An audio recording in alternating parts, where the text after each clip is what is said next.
দর্শক, the greatest show on earth অর্থাৎ football বিশ্বকাপ শুরু হতে আর বাকি মাত্র ৬৯ দিন। তবে বরাবরের মতো চলছে টিকিট নিয়ে হাহাকার। বিশ্বকাপের শেষ ধাপের টিকিট বিক্রিতে আকাশ ছুঁয়েছে টিকিটের দাম। মেটলাইফের ফাইনাল ম্যাচের প্রথম শ্রেণীর একটি টিকিট কিনতে গুনতে হবে প্রায় 13.5 লাখ টাকা।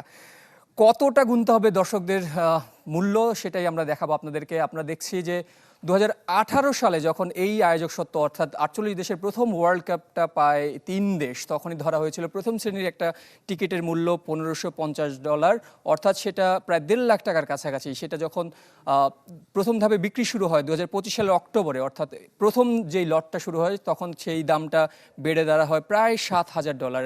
একইভাবে দ্বিতীয় ধাপে প্রায় $9,000 এবং শেষ ধাপে অর্থাৎ এপ্রিল 2026 অর্থাৎ এই মাসে 1 তারিখ থেকে যেই টিকিটগুলো বিক্রি শুরু হয়েছে সেটার দাম উঠতে হয়েছে প্রায় $11,000। এইটাকে যদি বাংলায় আমরা কনভার্ট করি সেটা দাঁড়াবে কমসে কম আপনার 13.5 লাখ টাকা। অর্থাৎ বুঝতেই পারছেন এক একটা টিকিটের মূল্য। এই সবগুলো টিকিটের কিন্তু ফিফার নির্ধারিত প্রাইস।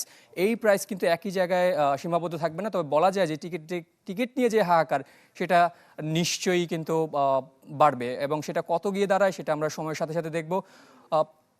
পরবর্তীতে দেখাতে চাই আপনাদেরকে যে 2026 বিশ্বকাপ নিয়ে এবং 2022 বিশ্বকাপের মধ্যে কতটুকু টিকিটের ফারাক রয়েছে।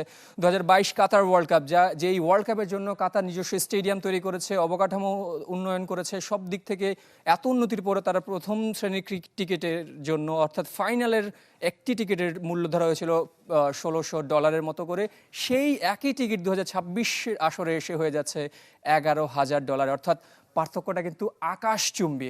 আমরা চলে যাচ্ছি পরবর্তী ধাপে। এখন পর্যন্ত ফিফা ওয়ার্ল্ড কাপের 2026 ওয়ার্ল্ড কাপের জন্য টিকিট ছাড়া হয়েছিল প্রায় 70 লাখ টিকিট, যার 10 লাখ টিকিট প্রথম ধাপে লটারির মাধ্যমে ভাগ্যবানদেরকে বিতরণ করা হয়েছে। এর মধ্যে বাকি রয়েছে আরও 60 লাখ টিকিট।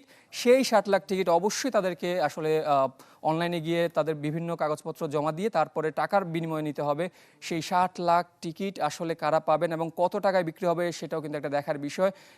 এর মধ্যে কিন্তু আমরা যারা যে 10 লাখ টিকিট বিক্রি হয়েছে সেই 10 লাখ টিকিটের জন্য 50 কোটি আবেদন পড়েছে পুরো ওয়ার্ল্ড ওয়াইড থেকে। এই টিকিট কালোবাজারে যখন যাবে নিশ্চয়ই এই টিকিট আর আসলে 13 লাখে সীমাবদ্ধ থাকবে না, নিশ্চয়ই সেটা চলে যাবে। আমরা দেখেছি আসলে গত ওয়ার্ল্ড কাপে যেটা হয়েছে, ফাইনাল টিকিটের মূল্য প্রায় 50%, 100%, এমনকি 200-300% পর্যন্ত বেড়ে গেছে।